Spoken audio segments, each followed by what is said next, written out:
القرار الأخير بتاع قطع العلاقات مع الإمارات عمل ضجة كبيرة بين الناس. في زول قال أخير لنا، وفي زول تاني قال لا حتضرنا أكتر مما تفيدنا. فنحن قلنا نمشي الشارع ونسأل القرار ده في مصلحة السودان أم ضده. تعالوا نسمع رأي الشارع السوداني في برنامج يا زول.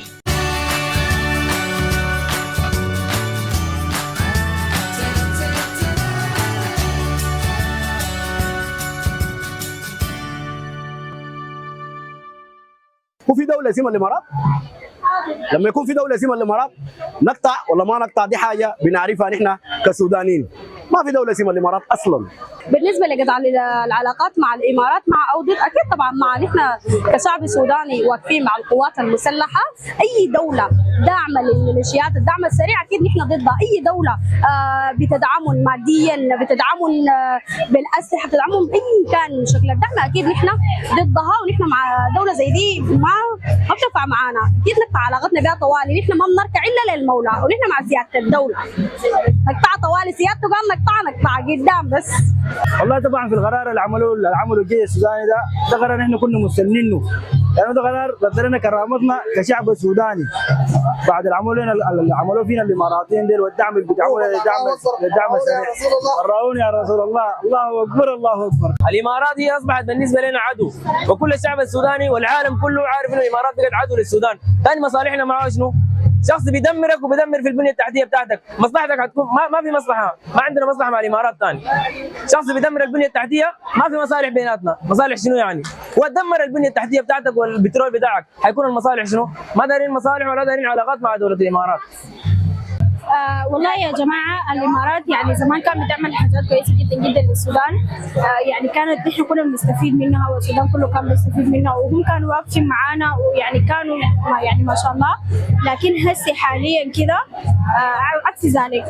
فنحن يعني هسه الانفصال عن الامارات في مصلحتنا نحن، لان هسه هم حاليا قاعدين يضروا فينا.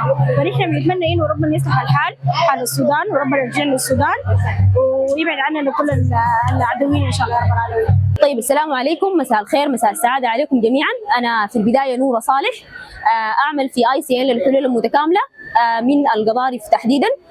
بالنسبه لقرار على العلاقات مع الامارات، انا مع القرار تماما، اللي هو فيما يصب في مصلحه الشعب السوداني وفيما يصب في مصلحه السودان. لانه اي دوله عايزه تضيف او انها تقوم تخرب في السودان او الوضع الاقتصادي، طوالي نقطع العلاقات معاه، لانه صراحه نحن دايرين بلدنا ومحتاجين ان احنا نضيف لبلدنا، وزي ما قلنا الروب خلاص كفانا. احنا سوداننا ده محتاجين نبني برانا، ما محتاجين لاي دوله ثانيه، سواء كان الامارات او دوله ثانيه. أنا بشوف إنه ما في داعي لقطع العلاقات مع الإمارات، عشان ما نعاقب الشعب الإماراتي الشقيق على جريرة ارتكبتها حكومته يعني. إذا نحن قطعنا علاقتنا مع الإمارات حيضرر الشعب الإماراتي يعني، ونحن الشعب الإماراتي ما له ذنب في اللي بيحصل ده من مؤامرات يعني. المسألة مسألة حكومات يجب إنها ما تأثر في العلاقة بين الشعوب، لكن نحن بنعرف الأذى وين، وبنعرف نرد الأذية كيف يعني.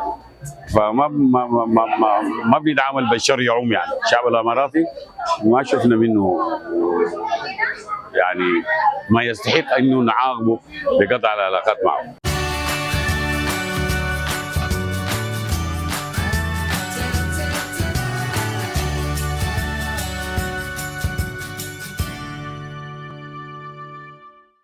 يا اخي يعني حاجه بالنسبه لنا هي كمصلحه البلد، ما عايزين علاقه مع اي زول، واي حاجه بتودينا في هاويه او ترجعنا لورا لازم نقطع العلاقه.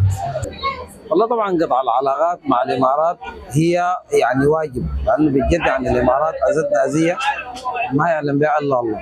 فبرضه دي بتترتب يعني على حياه يعني طبعا برضه الشعب الاماراتي يعني فيهم ناس برضه واقفين معانا يعني، وحكومته يعني زي ما بقول لك حكومته برضه هي يعني سبب في اذيتنا.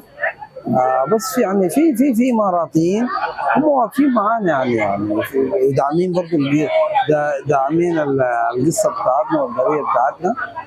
فنحن برضه يعني اليوم بتجي كما تدين موضوع قطع العلاقات مع الامارات، بنقول ده حاجه ضرر كبير للشعب السوداني، لانه حقيقه الشعب السوداني في الفتره دي محتاج لكميه من العلاقات عشان توفير الغذاء وتوفير الصحه وتوفير كل المؤن اللي بيحتاجها الشعب السوداني في الوقت الحالي. فنحن مشكلتنا حاليا بقت داخل الخرطوم او داخل الولايات، فبنحاول انه نوفر اغذيه كافيه. المشاكل الدوليه احنا بنخليها بعدين، لكن اهميه انك تقطع علاقه مع علاقه دوليه، انت اول حاجه في الوطن ما عندك لا غذاء لا صحه لا عندك بيئه صح. فده واحد من حاجات الشعب المهمه جدا انك المفروض تركز عليها. يعني الان الشعب جيعان ما لاقي ياكل، انت هتمشي تعمل لك قرار ثاني عندك. انا ما بقي او ما بحايز انه الامارات ولا السودان ولا غيره، لكن عندك نصف جزء كبير من بنك الخرطوم تابع للامارات، وعندك مواد تموينيه وحاجات قاعد تدخل السودان. نحن الليله كشعب سوداني معاني جدا في الحاجه دي. فانت لما تجي تعمل لك مشكله ثانيه زي مثلا الزول اللي عنده مشكله في البيت، تمام، مشكله مع زوجته غلبته، بقى يجيب ناس ويخد جوديه، يبقى انه الموضوع كده يا جماعه. فنحن في فتره محتاجين لاكبر حاجه. جزاكم الله خير. طيب يا جماعه، بالنسبه لدوله الامارات او زي ما بقول انصرافي دوله الكيان الصابوني صرفه، لك التحيه اينما كنت.